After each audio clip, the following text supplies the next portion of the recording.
Mas que diabos é Rita, cara? E aí, meus queridos, tudo tranquilo com vocês? Eu sou o Henry e sejam bem-vindos ao episódio de número 10 da nossa série de Deck Builder. Bora!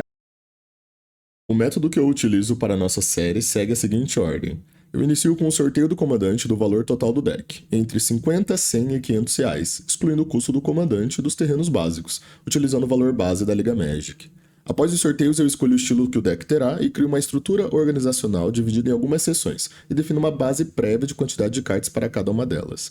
A partir disso é feita a montagem do deck e encerro com a visualização do deck completo, seguido de testes de mão inicial da lista feita. Bom, vamos lá para mais um sorteio. Arthur. Sempre que ele bate com mais alguém, eu olho o topo 6, coloco uma criatura batendo. Tranquilo, acho que é bem straightforward, né? Do que o deck quer fazer, assim. Nunca vi esse comandante particularmente. Mas parece bem claro, assim, o que o deck quer fazer, né? Vamos ver aqui, 100 reais.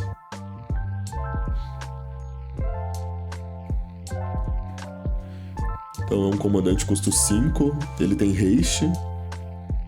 Então ele já quer entrar batendo com mais alguém pra eu puxar um bichão, né? Então eu vou pôr aqui só como good stuff, né? Porque o deck quer fazer o que o comandante diz, né? Não tem muito pra onde ir. E a Wincon é os bichos grandes, né? Que vai entrar batendo, né? Então vou pôr aqui que eu preciso de criatura pra bater junto com ele. Eu coloquei aqui como CMC2 porque eu quero aqueles ramps que me geram 2 manas, porque ele custa 5, né? E good stuff dentro das criaturas grandes, né? Acho que fora as nossas sessões padrões não tem muito mais pra onde ir. Vou só arrumar o nosso template. Lembrando, eu coloco 39 lentes pra início sempre, quando é um comandante só. E eu desço ali no máximo até 36, 37 no máximo. Aí depende muito do deck, né? Eu com certeza quero ter um número alto de criaturas maiores, né? Porque eu olho o topo 6 e se eu falhar, eu acho que começa a dar uma boa bricada o deck. O deck só faz uma coisa, então eu tenho que garantir que ele vai fazer. Turno 1 eu quero possivelmente uma lente tapada, é um deck de 3 cores, né? Eu quero no turno 2 fazer a criatura que vai bater, no turno 3 fazer o ramp aí que vai me gerar o Arthur no turno 4, talvez. Mas assim que o Arthur entrar, eu já quero bater com as 2 criaturas e trazer o bicho. Então acho que é bem linear, assim. Procurando aqui o ramp, então adiciono o Sol Ring.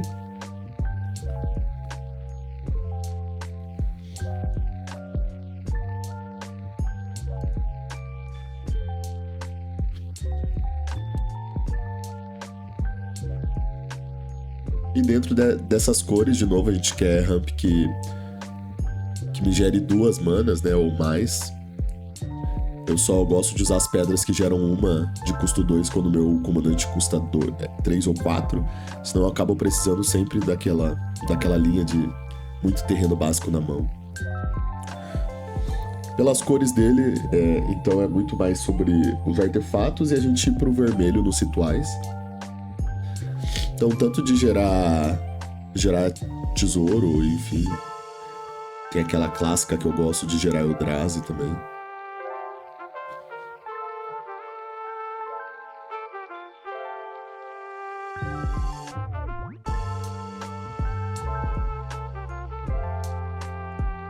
Como eu ainda tenho espaço, eu vou buscar pelas pedras de mana.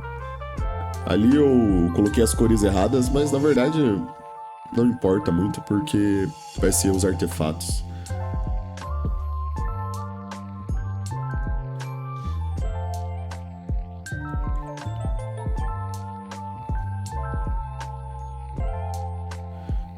Para proteção, por ter tanto o azul quanto o branco, A gente consegue pesquisar pelas auras de Totem Armor. São sempre minhas prioridades, assim, na parte de proteção para esse tipo de deck.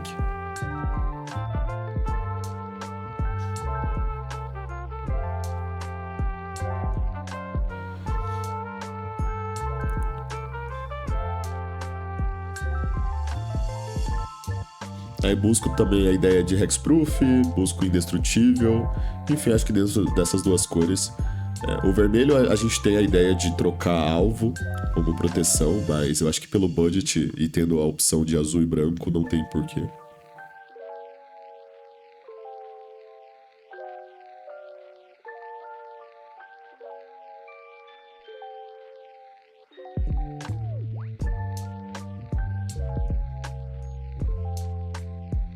Bom, na ideia de interação, né, na sessão, como tem azul eu sempre inicio com os counters.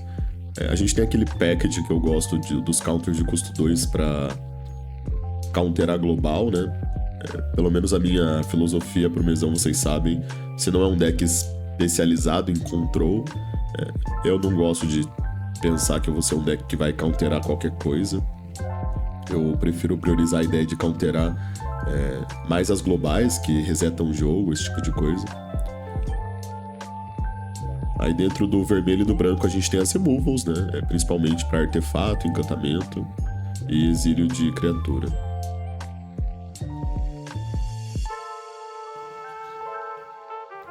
Indo para os segundos atacantes, né? Lembrando, o Arthur ele só vai trigar se ele estiver batendo com mais alguém. Eu preciso que seja custo 2 ou menos. Eu vou me ater principalmente custo 2, porque no turno 1 provavelmente eu vou querer fazer uma lente tapada.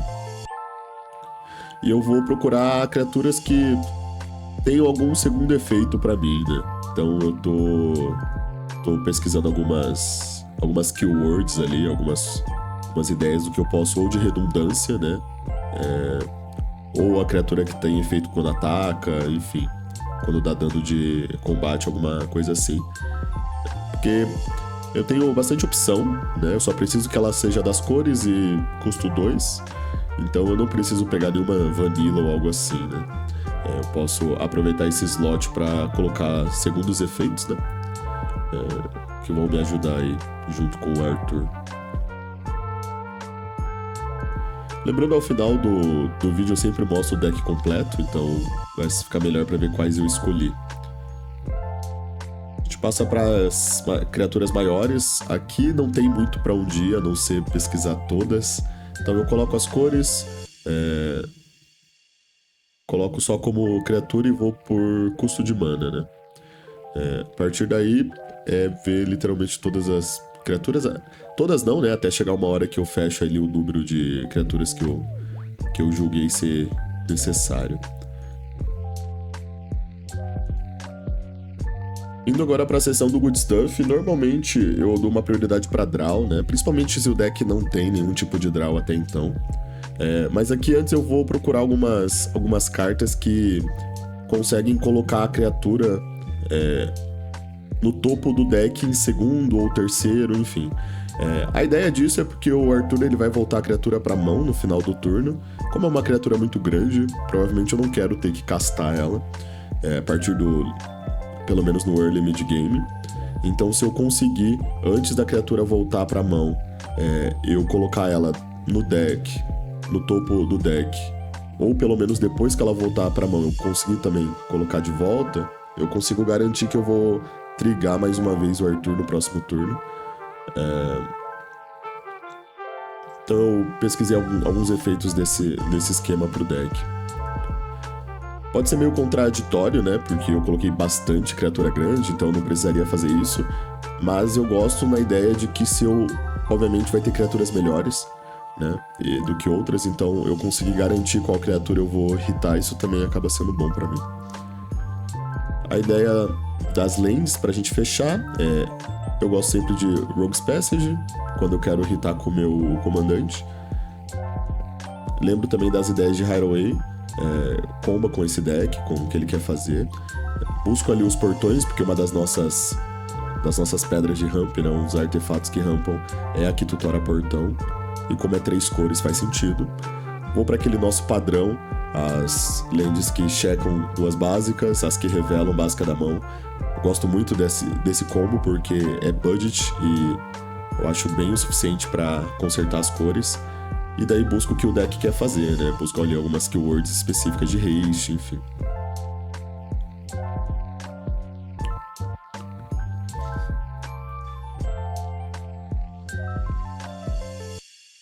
Igual eu havia falado, eu nunca tinha visto esse comandante na minha vida. Acho que tem esse lado legal, porque não sei se é comum aí onde vocês jogam, mas me parece um comandante que vai ser diferente, assim, pro pod. Mas o que ele faz é bem straightforward, assim, então pra montar ele não tem tanta dificuldade. Vamos ver aqui a ideia, se a gente acertou o budget. Sempre que tem essas cartas com traço, a Liga Magic, a gente tem que alterar. Eu acabo sempre esquecendo de fazer isso.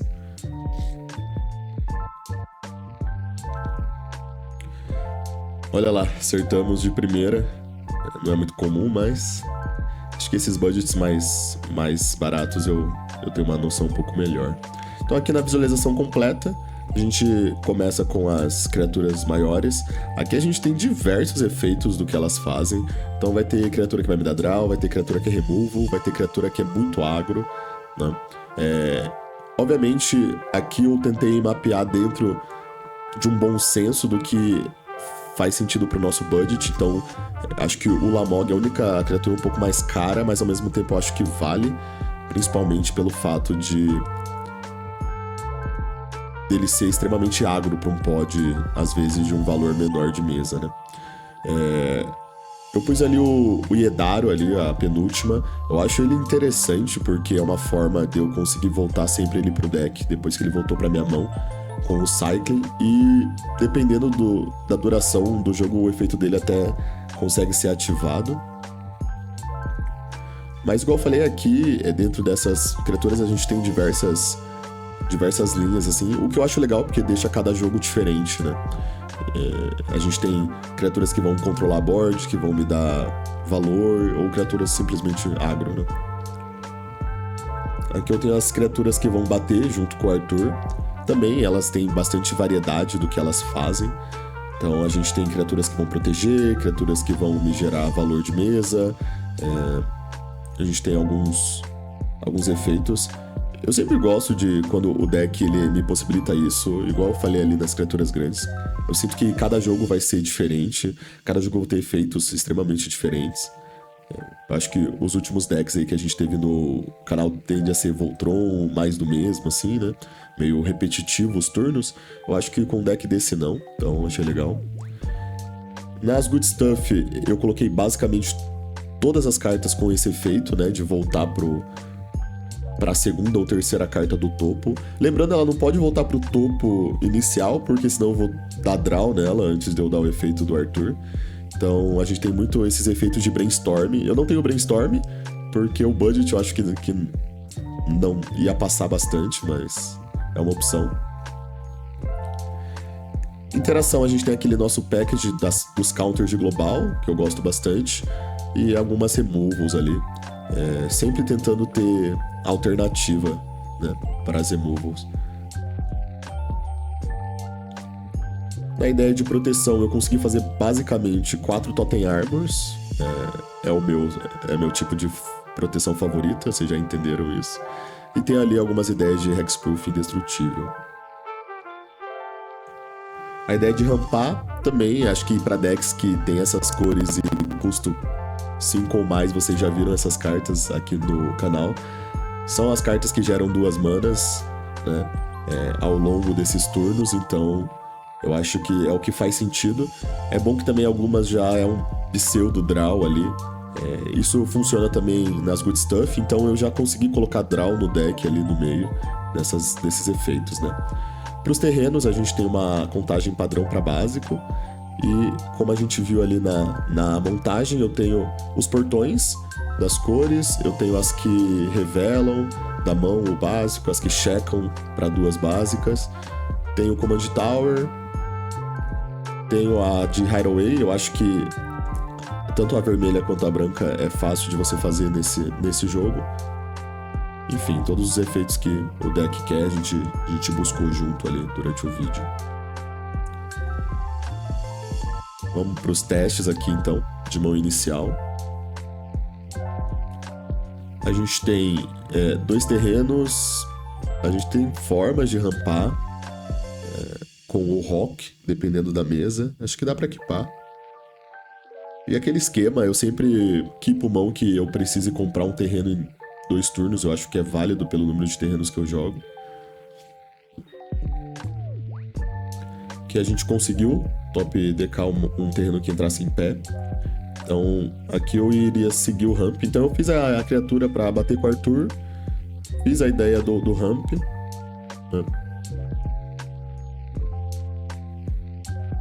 Esse é um ramp mais lento, então eu não vou fazer o Arthur no 4. Eu consigo fazer ele no 5. Mas aqui eu busco então os 2 portões. E consigo segurar interação com as 2 manas, né? Eu poderia bater com o Rock, dependendo da board, mas provavelmente eu prefiro segurar pra bater junto com o Arthur, né? E daí me dá a opção de removal. Aqui, falhando o terreno não importa, a partir de agora, consigo fazer o que o deck quer. Então no mesmo turno que entra o Arthur, eu já tenho 2 criaturas batendo e fazendo efeito, né? Provavelmente se eu pudesse fazer o efeito do Rock antes eu faria, mas aqui pelo vídeo eu vou direto pro efeito do Arthur. A gente conseguiu 2 criaturas possíveis, né? Aqui é uma escolha, pelo vídeo você escolhe qualquer uma aqui e dá pra ir pro próximo. Só um terreno, tem que ligar. Aqui a gente tem 3 terrenos, a criatura pra bater com o Arthur. Só tá me faltando uma peça pra rampar, né? Mas eu acho que eu equiparia pra não ligar pra mais, né? Não sei como vocês fazem aí onde vocês jogam, mas aqui pelo menos eu gosto de fazer esses mulligans de graça até vir uma mão com 7, né?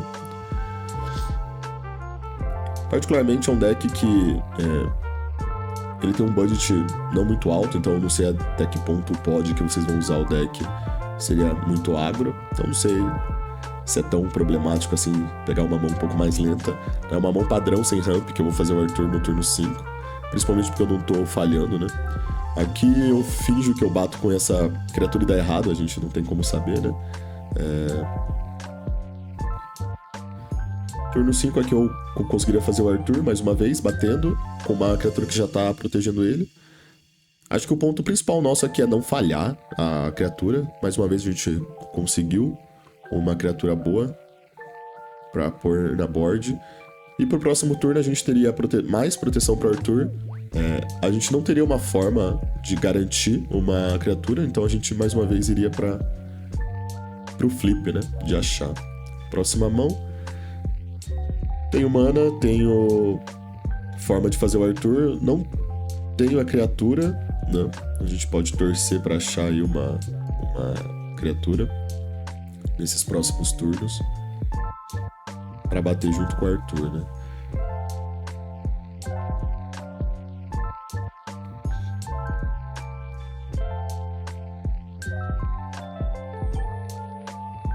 Aqui, como é uma mão que eu tenho muita peça pra mana, eu não me importo de gastar o tesouro pra acelerar um pouco.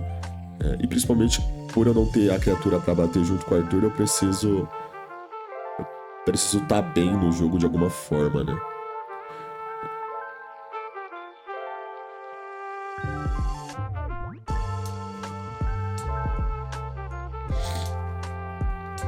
Aqui eu uso uma das minhas peças pra, entre aspas, rampar, e tem o lado bom de elas já ser um draw.